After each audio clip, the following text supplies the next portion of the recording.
Himachal express पर एक बार आपको याद होगा, भारतीय प्रधानमंत्री नरेंद्र मोदी ने पाकिस्तान पर सर्जिकल अटैक किया था।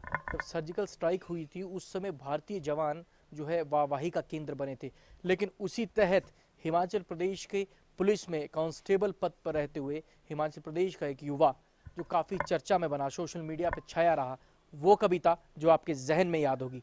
जी हाँ, कश्मीर तो होगा लेकिन पाकिस्तान नहीं होगा। हमारे साथ आज खुद मंडी जिले के रहने वाले मनोज ठाकुर हमारे साथ मौजूद हैं हिमाचल एक्सप्रेस पर। आइए सीधे बात करते हैं मनोज ठाकुर से। मनोज जी, पहले तो बहुत बहुत स्वागत है हमारा आपके चैनल पे। जी सर, थैंक यू सर। ये मेरा भी सौभाग्य है कि मुझे हिमाचल एक्सप्रेस देवभूमि के चैनल को एड्रेस करने का मौका मिला। जी, हमें एक चीज़ बताइए सर कि इतने ज़्यादा प्रसिद्धि आपने पाई देश में विदेशों में भी, और आपकी जो है कविता काफ़ी ज़्यादा चर्चित हुई। जी, किस तरीके से ख्याल आया इस तरह की कविता लिखने का? ये सर बचपन से ही काफ़ी शौक था देशभक्ति का। जी। माताजी पिताजी किसान हैं और काफ़ी समय से, जब बचपन से पिताजी, जब मैं करीब 5 साल का था तो सुबह उठकर एक गाना, आओ बच्चों तुम्हें दिखाएं झांकी हिंदुस्तान की, इस मिट्टी से तिलक करो और ये धरती है बलिदान की। हम उस गाने को सुनकर बड़े हुए और दिल में अरमान था कि जब कभी अगर हमें सौभाग्य मिलेगा अपने देश के लिए, अपनी मातृभूमि के लिए कुछ करने का, तो हम जरूर करेंगे। और जब पुलिस डिपार्टमेंट ज्वाइन किया उसके बाद अभी वो कविता जो वायरल हुई, मैं उस टाइम हिमाचल प्रदेश के डिस्ट्रिक्ट किन्नौर में पोस्टिंग थी मेरी, और वहाँ पे उस दिन करगिल विजय दिवस का दिन था और 26 जुलाई का दिन था, और मैं अपने साथियों के साथ ड्यूटी पे एक गाड़ी में था, और चलते चलते ख्याल आया कि वो लोग जिन्होंने अपना सर्वस्व अपनी मातृभूमि के लिए नौछावर किया है और सर्वोच्च बलिदान अपने देश के लिए किया है, तो क्यों ना मैं कुछ बोलूं और उनको अपनी ओर से श्रद्धांजलि दूं। मैंने वो कविता बोली, मेरे एक फ्रेंड ने उसको रिकॉर्ड किया और उसने उसको यूट्यूब में डाल दिया। लेकिन मेरी कभी ऐसी इंटेंशन नहीं थी कि मैं कोई पब्लिसिटी कमाऊं या मैं अपनी देशभक्ति लोगों के बीच में दिखाऊं। वो मेरा उन शहीदों के लिए एक नमन था और एक श्रद्धांजलि थी। मातृभूमि के लिए जब भी होगा मैं अपने प्राणों की आहुति देने के लिए तैयार हूँ। जी, किस तरीके से लगता है मनोज जी, जैसे आप इतने ज़्यादा प्रसिद्ध हैं अब देश में विदेश में, और वो कविता हर एक जहन में है वो हिंदुस्तानी के, क्योंकि सर्जिकल स्ट्राइक के बाद कुछ ऐसा हुआ था कि भारतीयों का सीना गर्व से चौड़ा हो गया था, और आपकी तुरंत बाद वो कविता आती है और देश भर में छा जाती है। किस तरीके से लगता है, जो प्यार मिलता है लोगों को, कैसा लगता है? क्योंकि हिमाचल से नहीं, हिमाचल के बाहर जो राज्य है, किस तरीके का प्यार मिला? सर, मैं हिमाचल पुलिस में हूँ और एक देश का सिपाही हूँ। मैंने अपनी ज़िंदगी में कभी नहीं सोचा था कि एक देश के छोटे से सिपाही के लिए लोगों के दिलो दिमाग में इतनी जगह है और इतना प्यार है।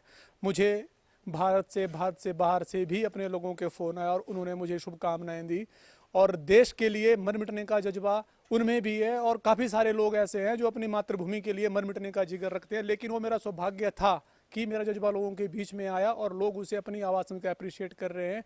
और जो कविता मेरी वायरल हुई वो मेरे उन देशवासियों के लिए डेडिकेट है। और आज मुझे जो हिंदुस्तान के लोगों का प्यार मिल रहा है, देश के हर कोने से जो बाहर भी लोग गए हैं मुझे कॉल कर रहे हैं, फ़ोन कर रहे हैं और अपनी शुभकामनाएं दे रहे हैं और मेरे साथ जुड़े हैं।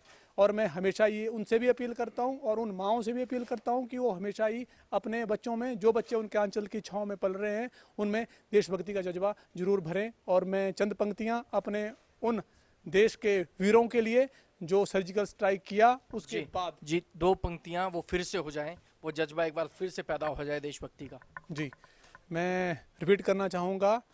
धारा हर मोड़ बदल कर लाहौर से गुजरेगी गंगा, इस्लामाबाद की छाती पर लहराएगा विजयी विश्व तिरंगा, रावलपिंडी और कराची तक सब कुछ गार्थ हो जाएगा, सिंधु नदी के आर पार पूरा भारत हो जाएगा, फिर सदियों सदियों तक जिन्ना जैसा शैतान नहीं होगा, कश्मीर तो होगा लेकिन पाकिस्तान नहीं होगा। जी प्लीज। बहुत धन्यवाद सर। और आप मेरे को एक चीज़ बताइए सर, अगर भविष्य में आपको अगर मौका मिलता है देश के फर्ज निभाने का, हिंदुस्तान का फर्ज निभाने का, तो इस पर क्या कहना चाहेंगे? देश सर्वोपरि है आपके लिए।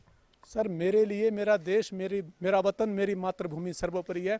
अगर मुझे भारत सरकार ऐसा मौका देती है कि मुझे अपने देश की सरहदों पर लड़ना पड़े, तो मैं दिल खोल कर वहाँ जाना चाहूँगा और अपनी मातृभूमि के लिए सर्वोच्च बलिदान करना चाहूँगा। जी, हिमाचल एक्सप्रेस के दर्शकों के लिए मनोज जी एक छोटी सी कविता कोई और हो जाए जो आपके जहन में हो, वो कविता के दो बोल, दो पंक्तियाँ आप हमारे दर्शकों को सुनाएं, क्योंकि हमारे दर्शक आपको काफ़ी ज़्यादा पसंद करते हैं। सर, भारतीय सेना से लोगों को बहुत उम्मीद है, और जब हमारा सर्जिकल स्ट्राइक हमारे वीरों ने दुश्मन की सीमा के अंदर घुस करके पीओके में किया था, तो मैं चंद पंक्तियां उन वीरों के लिए जिन्होंने अपनी जान की बाजी लगाकर वहाँ पे अटैक किया, वहाँ पे स्ट्राइक किया, मैं बोलना चाहूँगा। हमें नाज है उन वीरों पर जो मान बढ़ाकर आए हैं, दुश्मन को घर के अंदर घुसकर मारा, शान बढ़ाकर आए हैं। हम मान गए वीर जवानों, 56 इंची सीना है, कुचल मसल डालो उनको जिन्होंने अमन चैन सब छीना है। अब आस बंधी वतन की, अरमान बढ़ाकर आए हैं। हमें नाज है उन वीरों पर जो शान बढ़ाकर आए हैं। एक मरा तो 100 मारेंगे, अब रीत यही बन जाने दो। लहू का बदला बस लहू होगा, अब गीत यही बन जाने दो। दुश्मन गिन लें लाशें जाकर, शमशान बढ़ाकर आए हैं। हमें नाज है उन वीरों पर जो मान बढ़ाकर आए हैं। अब बारी उन गद्दारों की जो घर का होकर डसते हैं, भारत की माटी का खाकर भारत माँ को गाली देते हैं। अब चुन चुन कर उनको भी सुधारेंगे, ऐलान बढ़ाकर आए हैं। हमें नाज है उन वीरों पर जो शान बढ़ाकर आए हैं। वंदे मातरम। बहुत धन्यवाद, बहुत धन्यवाद। हमारे साथ मनोज ठाकुर जी, और इनकी देशभक्ति देखने को मिलती है। और मनोज ठाकुर जी का कहना है, अगर जिंदगी में या भविष्य में अगर कोई ऐसा मौका आता है जब देश की आत्मरक्षा, ये देश की रक्षा करने की बात हो, तो वो सबसे पहले आगे आएंगे, क्योंकि देश उनके लिए सर्वोपरि है। कैमरामैन विनोद कुमार के साथ मैं प्रदीप धीमान, हिमाचल एक्सप्रेस, मंडी।